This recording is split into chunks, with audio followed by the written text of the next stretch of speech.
हे बघा, हे रस्त्यामध्ये गाड्या फसू बसत आहेत. एका काल बैलाचा पाय मोडला आहे, एका बैलाची गाडी पडून, आणि माणसंसुद्धा रस्त्यामधून पडून जात आहेत. थोडी बेकार हालत केलेली आहे रोडची मोरमवाल्याने.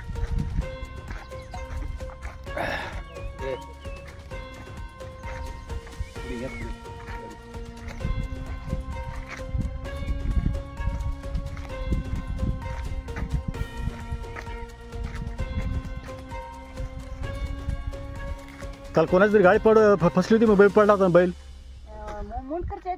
हा हो, तसं बस लंगडाच बैल झाला, लग्न झालं. लंगडा झाला, पूर्ण बैल लंगडा झाला. हा, शेतकरी धडधड लढाला ते. अरे बाप, काय करावं आता बोला. हो, हे कोणी बघायला तयार नाही याच्यामध्ये. हे मुरमाचं आहे ना, पावसाळ्यामध्ये परमिशन द्यायला पाहिजे नव्हतं कलेक्टर. उन्हाळ्यात दिलं तर कोणाला आपल्याला काय अडचण. शेतकऱ्याचं मरण आहे ना आपल्या. हो. आज माझ्याकडे फाशी घेऊन मरून जाऊ काय. उन्हाळ्यामध्ये आम्हाला काय शेतकऱ्याला अडचण नाही, पण आता पावसाळ्यामध्ये दिलंय. बघा, मी परवा गाडीहून पडलो.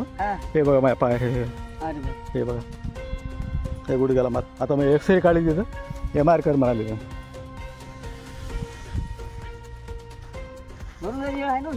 काय करते आता, आहे पावसाळ्यामध्ये दिले अजून वसुलवाल्याने.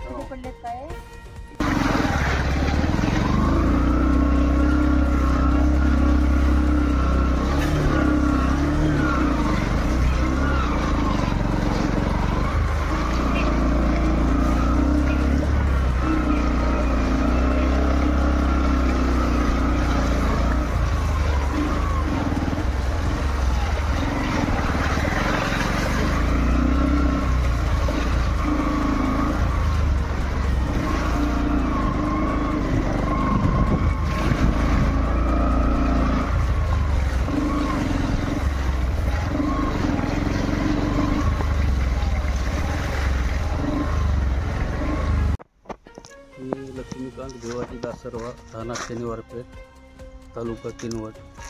मग आमच्या गावातील शेतकरी रावसाहेब दत्ता चिरंगे यांचे शेतकरी नंबर 28मधून माझ्या शेताला जाण्यासाठी 50 वर्षापासूनचा वहिवाटीचा रस्ता आहे.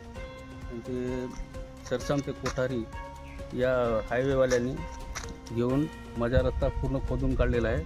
आणि माझी फळबाग असल्यामुळे फळबागेला जाणे येणे बंद झालेले आहेत. 15 दिवसापासून शेताकडे नाही. माझं फार नुकसान होत आहे. तरी मला रस्ता तयार करून द्यावा आणि या लवकर कारवाई होईल.